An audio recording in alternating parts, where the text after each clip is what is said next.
The Mets president of baseball operations, David Stearns, set the expectation that the Mets will be a playoff team in 2024. Is he right? We'll break it all down on today's edition of Locked On Mets. You are Locked On Mets, your daily New York Mets podcast. Part of the Locked On Podcast Network, your team every day.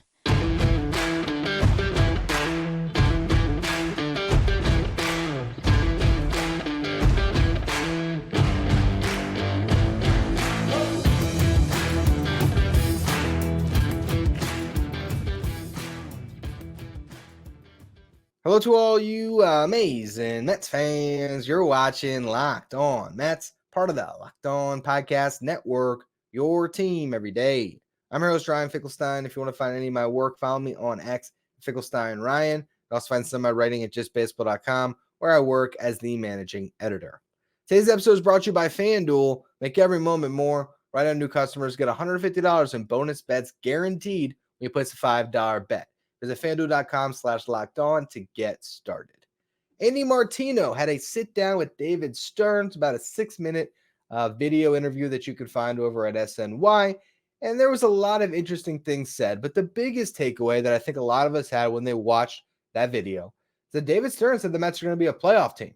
At least he almost said that in so many words. Here are the exact quotes. The first one, he says, quote, "My job is not necessarily to win headlines or to win the offseason. My job is to win baseball games." Continue to say, "We should be competing for a playoff spot. I believe we'll be able to meet that expectation." Stop right there. We should be competing for a playoff spot. I believe we'll be able to meet that expectation.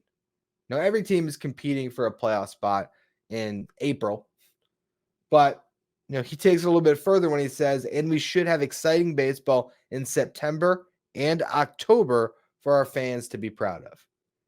Now, the Mets' regular season could push into October. And if they were a couple games out, they could technically be competing for a playoff spot all the way through without actually making the playoffs. But I don't believe that's what David Stearns is saying. I don't think he's saying, hey, we think that we're going to win 86 games and fall just short. No, he's saying the expectation is they're going to be a playoff team. And he has confidence in his staff in that front office, in the coaching staff they've put together, in the players that are on the roster to get the job done. And that's a pretty bold statement from your president of baseball operations as we are in January. It's not quite the Brody Van Wagenen come get us. It doesn't have that level of arrogance to it, but it is a self-assured executive saying, look, this is not a year where we're punting. This is not a year where we're taking a step back. This is not a bridge year where we focused on youth. This is a year where we're going to make the playoffs. Now, he has also sort of reiterated time and again that the best teams are a combination of veterans and youth. And I do believe that's a big component of this team. And one of the things that he mentioned, Martino, is the fact that guys who are in AAA are just one call away. Martino tried to get him to name specific players that could help the Mets that aren't necessarily on the roster right now. Try to nail him down on a Drew Gilbert or Luis Angel Acuna. And he did mention those guys that if they are starting there in AAA, they're that call away. But really, he is sort of keeping that door open across the board. He talked about the pitching in that AAA rotation, which we know is going to include Mike Vasil, and we can pretty much assume that if not the beginning of the season, pretty soon into it, you're going to see Christian Scott and Dominic Hamill up there. 3 guys who could be part of the mix at some point this season. Roster creation is fluid. And David Stearns has said time and again, this thing's changing. I think a lot of times we look at a roster and we think, all right, you have the moves you can make up until spring training. You have spring training to figure out who's on the 26-man roster. You have opening day, and then the front office takes a step back entirely. And then they get active again by the deadline. But that's not the case. It's evaluating everything throughout a season. It's seeing what Drew Gilbert's doing in AAA and deciding if he's ready. And if Harrison Bader and Tyrone Taylor aren't working out at the big league level, it's making that switch. It's if an injury happens, who's the guy to fill in? Whether it is a Gilbert, or Acuna, or anyone else that's on that AAA roster. And I think what Stearns is saying in some of these quotes and what he's trying to reiterate is, the goal is still to win this year. And yeah, they might not have made the big splashes. He might not have won the offseason, but they've been very active. Compare the amount of moves the Mets have made when you throw in the minor league signings to other teams around baseball, and they've been one of the more active teams. They're taking shots. They're bringing a lot of talent into camp across the board. And yeah, a lot of those minor league signings are guys who most likely are going to be fighting out for bullpen spots. But even picking up a guy like Trayce Thompson, it might not be the biggest of acquisitions. You might not think too much about it. But there could be a month this season where two outfielders go down, and having Trayce Thompson on your team is the difference that month from completely falling on your face and being 5-6 games under 500 that month to holding your head above water. Because maybe Thompson plays some solid defense and has some moments at the plate. Now, this doesn't let Stearns off entirely for the offseason. And on tomorrow's show, I want to actually look through everything that's happened this year and try to come up with this offseason, I should say, and try to see where the missed opportunities have been for the New York Mets. What could they have done differently? So we're going to do that. And I think when we go through that exercise, although to be completely frank, I have not done all the legwork and the research on it, I think we're going to find that the Mets haven't missed a lot of opportunities, that they have not wanted to tie themselves to long-term contracts. And guess what? Look around Major League Baseball. If your name is not Ohtani or Yamamoto, not a lot of guys get in long-term deals this offseason. So that's sort of been, the case across the board in the game right now. And they've been opportunistic on guys with upside. And if those guys with upside pan out, the Baders of the world, the Severino, all those type of guys, Sean Manaea, if those guys work for the Mets, if the stars you have in place perform to the back of the baseball card, if the young talent can infuse you with some life, there's every reason to believe that the Mets can be a playoff team. And I think the reason why David Stearns is so confident about that is because if you look at his record as an executive, the guy almost always found a way to make the playoffs with less resources and less talent than even what exists on this roster. And that's what I want to discuss next. I went through his past with the Brewers to look at some teams to compare them to what the Mets have right now. And with that in mind, you can start to understand why this guy actually does believe that he's got a playoff team ready to go in Queens. We'll talk about what he did in the past and how that relates to now and the present in just a minute. First, though, today's episode is brought to you by FanDuel. The NFL playoffs are in full swing, which makes now the perfect time to get in on the action with FanDuel, America's #1 sportsbook. Right now, new customers get $150 in bonus bets guaranteed when you place a $5 bet. It's $150 in bonus bets, win or lose. And the app is so easy to use with so many different ways to bet, like same-game parlays. You can find bets in the new Explore tab. You can make a parlay in the Parlay Hub, which is the best way to find popular parlays. You got NBA action every night. So there's always something that you can find combining different team results, team and player results, and certain player to hit the over on points, rebounds, or assists, or three-pointers made. And you combine that with the money line on the team. You got a nice parlay that you can jump on and try to win big. Not to mention the MLB season around the corner. We got futures coming out here too. So there's a lot of fun that can be had over there at FanDuel. And remember, you place a $5 bet, you get $150 in bonus bets guaranteed. So visit FanDuel.com/lockedon and make your first bet a layup. FanDuel is your partner of the NFL. Today's episode is also brought to you by Ibotta. After the holidays, we could all use a little extra cash in our pockets, especially after all that gift giving. We still need to buy the everyday things that we need. Make sure you're getting cash back on all your everyday purchases with Ibotta.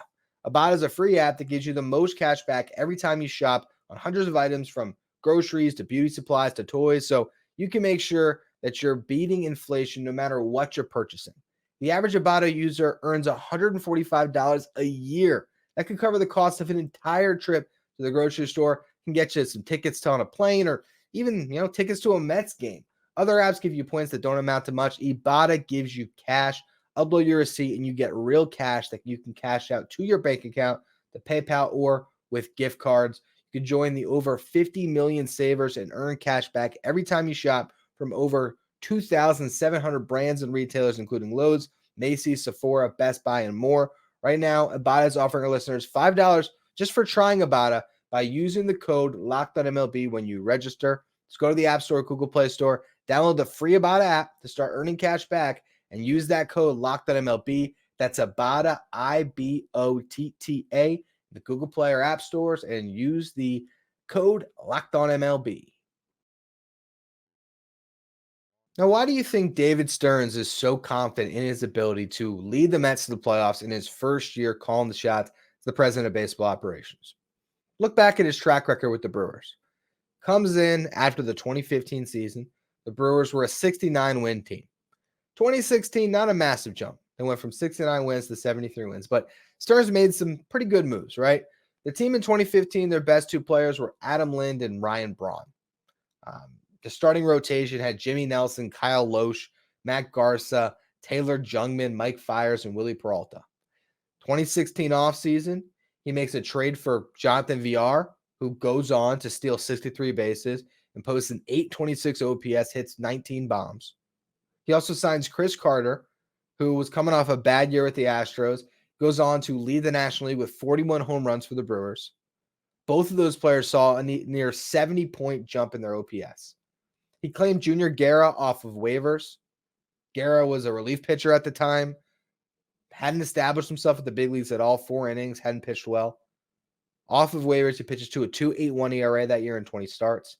They promote Zach Davies. Zach Davies makes 28 starts, pitches to a 3.97 ERA. He also makes a trade for Chase Anderson, who pitched to a 4.39 ERA. Both of Davies and Anderson eclipsed 150 innings pitched. While the team still wasn't great, again, 73 wins, it was the start of something bigger. 2017, they jump up to 86 wins.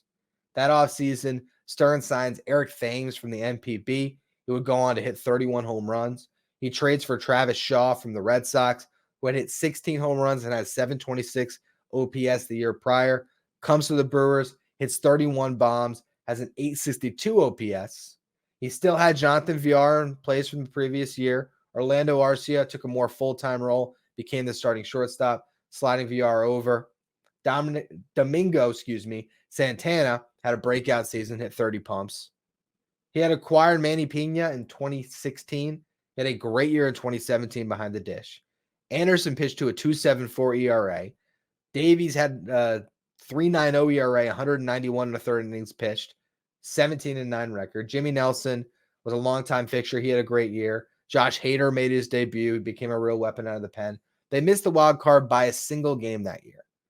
And then again, of course, that massive jump going from 73 wins all the way up to 86. Then you look at 2017 to 2018. Again, Stearns made some quiet moves. Okay. Look at the rotation. He picks up Julius Shashin, who would go on to make 35 starts and pitch to a 3.50 ERA and 192 and 2/3 innings pitched. Still had Chase Anderson, 3.93 ERA and over 30 starts. Guerra, 4.09 ERA in 31 games pitched, 26 starts, 141 innings. He signs Wade Miley to a minor league deal, and Miley gave him a 2.57 ERA in 16 starts. Freddie Peralta joined the big league rotation, pitched to a 4.25 ERA. Corbin Burns was effective out of the bullpen that year. The big move that they made, of course, is they traded for Christian Yelich, and Yelich went on to be an MVP that season. And they also signed Lorenzo Cain, and he was really solid. Everything put together, that culmination of a 3-year build, basically, right? 2016, 2017, leading into 2018. David Stearns took that team who, when he inherited it, didn't even win 70 games, to eventually get to the point where in 2018, they win their division. They won 96 games, and they take the Dodgers to 7 games in the NLCS. That's the farthest that Stearns ever got in the playoffs. So if you want to hold a playoff track record against them, fine, be that guy. But when I look at what Stearns did, pretty impressed with how he was able to take that franchise, slowly but surely build it up. And the difference is the Brewers were starting off with way less resources, nowhere near the same farm system. And it was not even the big moves that took them over the top. Yes, Yelich, of course. But it's the steady moves that build that got them in the position where one MVP season can push you all the way over the top to being a team that vied for a World Series. It was having Shashin and Miley, underrated rotation additions that anybody could have had, that gave them a ton that year. It was trading for Chase Anderson years before and getting a rotation fixture. It was identifying Zach Davies in your farm system and giving him a shot. That's what it takes. A collective effort. Not to mention, the Travis Shaw acquisition was huge for a couple of years for them. You look at the opening day payroll for the 2018 Brewers. What do you think it was? I'll give you a hint. The Mets are going to spend way more than $200 million over what their payroll was this year. They had an $87 million payroll come opening day. That's including signing Kane, having Ryan Braun on the payroll, and Christian Yelich, who wasn't making a ton at the time, but still was making, an MLB salary at least. That's insane that the payroll was that low, but that's the confines he worked in. This offseason, he spent $60 million. Again, $87 million payroll on opening day, that Brewers team. Let's look at the rotation. Julius Shashin, Chase Anderson, Jimmy Nelson, Brent Suter, Zach Davies. It's your 5-man rotation. That's opening day. Lineup: Lorenzo Cain, Christian Yelich, Ryan Braun, Travis Shaw, Domingo Santana, Manny Pena, Jonathan Villar, Orlando Arcia, and Chase Anderson. Oh, yeah, my bad, by the way. For those of you who are a little confused there, we actually hit pitchers back in 2018. So Chase Anderson was pitching on opening day. But still, you look at that lineup and you compare it to the current Mets lineup. All right, Lorenzo Cain, Yelich, Braun, Shaw. The Mets are going to roll out this year some combination of Nimmo, McNeil, Lindor, Alonso. That's as good as that for. Shaw, Santana, those guys both had good years, 30-plus home runs. It's great. The Mets have Starling Marte, Francisco Alvarez. They have Manny Pena, Jonathan Villar, Orlando Arcia. The Mets are going to roll out some combination of Bader, Taylor, Stewart, Vientos, Beatty.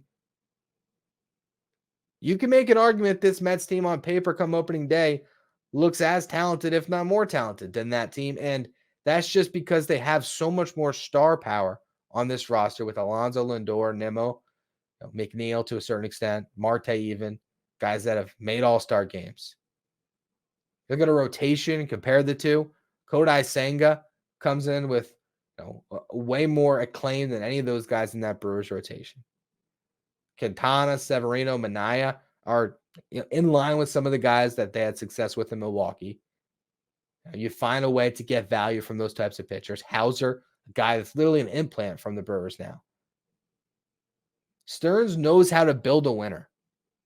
And I think he examined this Mets roster, where they were at. Yes, they're coming off a bad season, right? But a year prior, they were a 101-win team.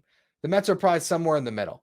He probably inherited a team that was basically like a 500 ball club, maybe slightly worse, and had to make additions to tweak it so that they could go from 500 to maybe 86 wins and sneak into the playoffs, but to be competitive the whole year through. That's, I think, what they're trying to do this year. They're threading a needle. They know that the window really opens up to be a World Series contender in a couple of years, to really attack free agency next offseason when there's better players available. So what do you do now? Okay, where can we attack a market inefficiency? Defense. Not a lot of bats available. The bats that are available are expensive. Go out and get defense. They get Bader. They get Taylor. They get Joey Wendell. Even though I don't love that signing, but hey, it does give them a really sound defender in the infield. You make all these little moves. Now your run prevention's better. You need depth in that rotation. Yes, everyone would love Yoshinobu Yamamoto. Everyone would love still to see the Mets go out and get Snell or Montgomery. To sign Shota Imanaga. But they look at Luis Severino and they say, hey, his stuff was still there last year. He got rocked. Okay, he was maybe tipping his pitches. He was living over the plate way too much. He lost his confidence. He was in his head. But fresh start, new team. The stuff is still there. You work with him, and he actually is right and healthy. The guy has immense upside. Sean Manaea, they saw his second half. They think, okay, there's some more upside to get tapped into. If Wade Miley can give him a 2.57 ERA on a minor league contract? What can Sean Manaea give the Mets on a 2-year, $28 million deal? Could Manaea surprise us and pitch to a low 3s ERA this year and be a middle of the rotation starter? Could Severino do the same thing and those guys end up being anchors of this rotation, even though right now we think they're both gambles? It all could absolutely work out that way.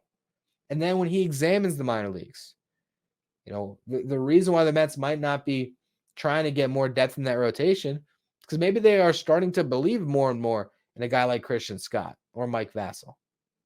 Maybe the reason why they're not getting that next bat is they actually think that Drew Gilbert's going to be a big piece of this team. And so if he is, and you have a healthy Starling Marte that they're watching in the Dominican Republic right now, maybe they realize that Marte is the DH, even though he looks to be your opening day right fielder. But as the season wears on and things transform, that could be what happens here. So I think as fans, you want to see the splashy moves, especially coming out the last 2 off seasons. And I get it. Am I thrilled here talking every day to you on this podcast that I haven't got to break down some bigger signings? Have I been waiting for the Mets to do more? Absolutely.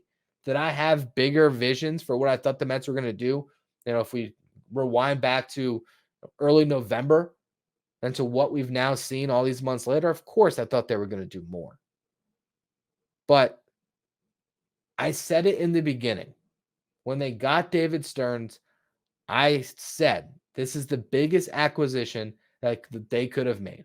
I even said at the time that acquiring David Stearns as the president would be more impactful than signing Shohei Ohtani, because it's having that steady hand on the wheel that gives you respect in the industry.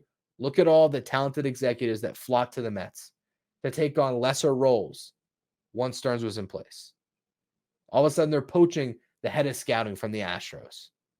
They're poaching a top flight executive from the Brewers. They're getting a guy in Andy Green to do player development when he has a lot of respect in the industry. A guy that interviews for manager jobs and has been a manager. Because you have Stearns in place, these other things follow. And here's a guy who, after his first year as a GM, when he inherited a horrible team, he went to 86 wins. He went to 4 straight playoffs with that team after that. And then his last year, an 86-win team in 2022 that again missed the playoffs by 1 game. So you have 2 years that sandwich 4 playoff years that were 86-win seasons where they just missed the playoffs. So am I surprised that David Stearns sets the expectation that the Mets will be competitive for a playoff spot and be fighting all the way through September and into October? No, because what is his recent memory as an executive? Nothing but doing that. A 6-year run with less resources, a worse farm system, less star players in place. That year over year, that team overperformed. Mets fans were elated when David Stearns became the president of baseball operations. And now, because there's no shiny toys, they're already turning on the guy. I'm sure he doesn't care. But what I would tell you, fan to fan, is give this guy a season. Let's see what the Mets look like in 2024 before we write David Stearns off. Because I have a sneaky suspicion the Mets are going to be better this year than a lot of people are expecting. Do I think they're going to win the World Series? No. Do I think they're going to make the playoffs? Would I put my money on it today? I don't know if I'm even there. But I believe they're going to be over 500. I believe that they're going to have a shot to make the playoffs come September. And we'll see if the players on the roster rise to the occasion. But overall, I trust the Mets' direction because I trust the guy that's leading them. And it's going to take a lot for me to lose that faith in him because the track record speaks for itself.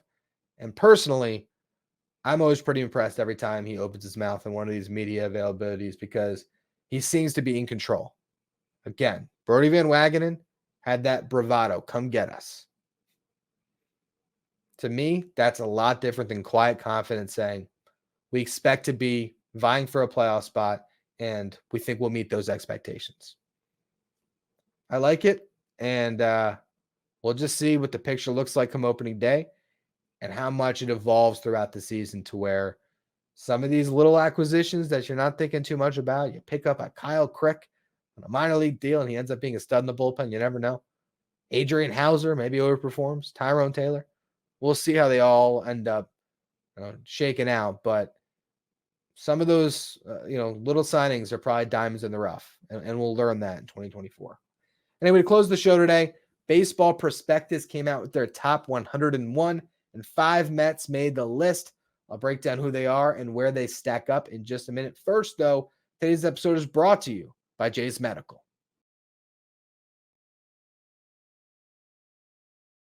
I know we come to sports to escape some of the crazy realities of real life, but can we talk for just a minute about being prepared for tough situations?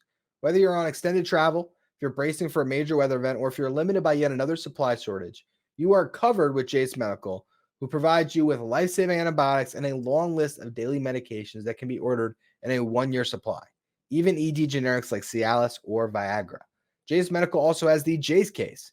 The Jase Case is a pack of 5 different antibiotics to treat a long list of bacterial illnesses, including UTIs, respiratory infections, sinusitis, skin infections, amongst others. This stuff can happen to any of us. That's why you want to be prepared for the unexpected by visiting jasemedical.com.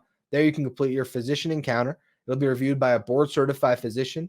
Your medications will be dispensed by a licensed pharmacy at a fraction of the regular cost. It's never more important to be prepared than today. Go to jasemedical.com. Use offer code LOCKEDON to get $20 off your order. Now, before we dive into Baseball Prospectus's top 101 prospects and the 5 Mets that found their way on the list, I want to tell you about the giveaway we're running this week. This is a signed photo, Keith Hernandez. You want to be entered for a chance to win. All you have to do is become a Locked On Mets insider. This is our texting service where we send messages throughout the week. Anything that happens with the Mets, I'll send you all a text. There's a signing, whether it's a minor league deal, big league deal. If there's something from the show that I think deserves a little more discussion, I send out a little feeler text in the beginning of the day and respond to you guys throughout, answer questions whenever you have them about the Mets. So I've really enjoyed giving a little extra coverage on the Mets with this service. And also this week, we're going to begin running giveaways there. So on Friday, I will send out a picture of the signed photo of Keith Hernandez. And all you have to do is reply. You can say, yes, sign me up. I want it. I love Keith, whatever it is. I can see all the replies to that post, and those will be the people that will be entered for a chance to win the signed photo. If you want to be part of that giveaway, you can find the link in the episode description. Go to subtext.com/lockedonmets. Now let's talk about the top 101 from Baseball Prospectus. That's how they differentiate themselves. They throw an extra prospect on there. Top 101. Over at Just Baseball, we have a top 100. I should ask Arm if we should do the top 103. Let's just mix it up. Why not, right? That'll change things for people. That'll differentiate. But it's always fun to get these lists. This is about when they start to get rolled out. I believe Prospectus might be the first one to have done it. I don't think I've caught Baseball America's top 100 yet. Pipeline, I don't know if they've done it. I know Just Baseball, the editor for the site, we haven't quite released our latest update just yet. But it's always fun to see where Mets prospects stack up because it gives you a picture of who should be ranked as far as the Met system itself. You have 5 top 100 guys. Those should probably be the top 5 prospects in your system. I think in that regard, this list has it right because I do agree that in no particular order, Drew Gilbert, Ryan Clifford, see, I'm throwing you off by mixing these names up, Jet Williams, Luis Angel Acuna, and Christian Scott are probably the top 5 prospects in this system right now. Now, where do you rank them all? I think there's some real debate between 1 and 2, Jet Williams and Drew Gilbert. I still don't know where I land. I will rank my top 10 at some point, before opening day. And I don't know because there's part of me that thinks it should be Jet. There's another part of me that says, oh man, Drew Gilbert's going to be a potential big part of this team as soon as this season. And he's got so much upside. I love the fact that he's got maybe more power in the tank than Jet. Plate discipline's there, the defense. I really love Drew Gilbert as a prospect, but Baseball Prospectus believes Jet Williams is the best prospect in the Mets system. I can't blame him there either. I love Jet as a prospect as well. They have him at number 23, so a top 25 prospect in all of baseball. Drew Gilbert's not far behind. He's sitting at 29. So those are comfortably the best 2 prospects in the Mets system, according to Baseball Prospectus. And I agree with that. Here's where I have a little bit of disagreement. They have Ryan Clifford above Luis and Acuna. Now, it's not a lot. You have Clifford at 76 and Acuna at 77, so they're right there with each other. But that's pretty interesting because I think that they have the top four correct. But personally, I believe that Acuna a little more comfortably ahead of Clifford. Right now, Luis Acuna is a high probability big leaguer. Whether he's going to be an all-star second baseman, a utility infielder, there's obviously a wide range of outcomes still as far as what his future role will be on a big league club. But the base stealing is legit. The defense is legit. I think he could hold his own at shortstop if the Mets didn't have Lindor. I think he's going to be an excellent second baseman. He could go out in the outfield, run down fly balls like his brother.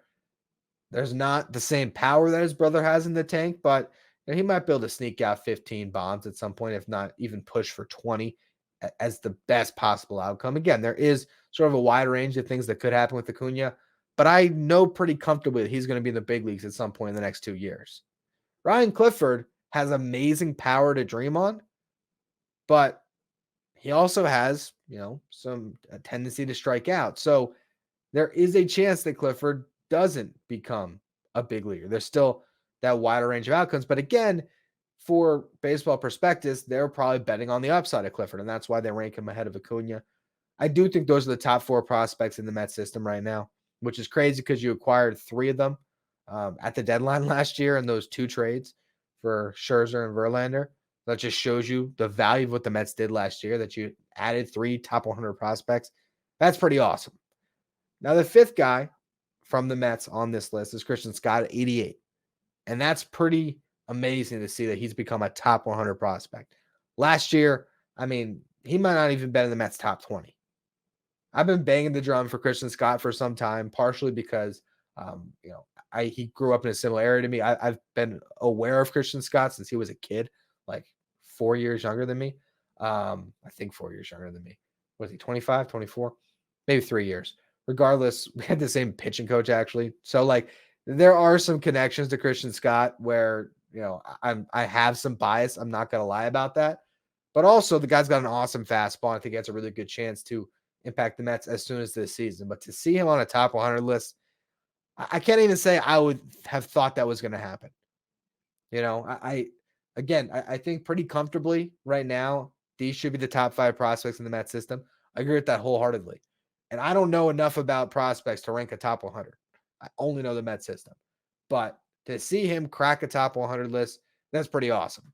And it shows you how much his stock has been on that steady rise, because I think going into last year, Mike Vasil and Blade Tidwell were considered better prospects than Christian Scott.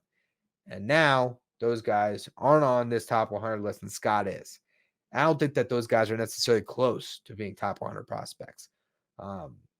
Tidwell has a chance maybe if he has a big season to crack those types of lists. I don't know if Vasil ever would be a top 100 prospect. I think he's a guy that has a somewhat limited ceiling.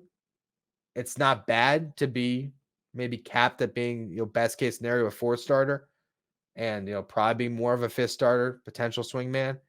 But, there's a lot of value in being a big league starter. I think Vasil's that. For Christian Scott to be a top 100 guy, that's saying that he can be more than that, more than just a big league starter, that he could be a really good one. So that's awesome to see. And really, this farm system has just improved drastically because none of these 5 guys would have been on the top 100 last year as a Met. Acuna, I think he probably was on some top 100 lists. Gilbert, he was starting to trend that way right when the Mets traded for him, but he still hadn't really got that recognition, and he was an Astro. Clifford, same thing. You're looking at guys across the board with all 5 of them that had really good years. Acuna didn't have great success when he came over. Clifford didn't have great success when he came over, but they had good success with their previous teams, and they all did enough to be top 100 prospects. 5 top 100 prospects in one farm system. That shows you a lot of growth for the Mets, and it promises a bright future because all 5 of these guys could be a big part of this team over the next 3 to 4 years. And for 4 of them, I'm excluding Clifford from that list, I think even in the next 2 seasons, you could see all these guys up. That's exciting for Mets fans for sure. Anyway, that's going to be all for today's edition of Locked On Mets. Tomorrow's show, I'm going to be breaking down if the Mets have missed some opportunities this offseason. Sort of building on today's show, I'm going to go through all the deals that have been signed up to this point, the trades that have been made, and just see if there's anything the Mets should have got in on, should have pushed a little harder on to round out this team. And also, we're going to have a show this week with Javi Reyes of Locked On Padres. We might be flipping those two around. I don't remember exactly when I told Javi we were going to record, but that's going to be another show this week to close things out. If you don't want to miss any of the content for Locked On Mets and you are listening, make sure you follow, rate, and review wherever you get your podcast. If you're watching on YouTube, hit that subscribe button. We're still making a push to 8,000 subs, so appreciate all of you who have been hitting subscribe and who will continue to hit that subscribe button.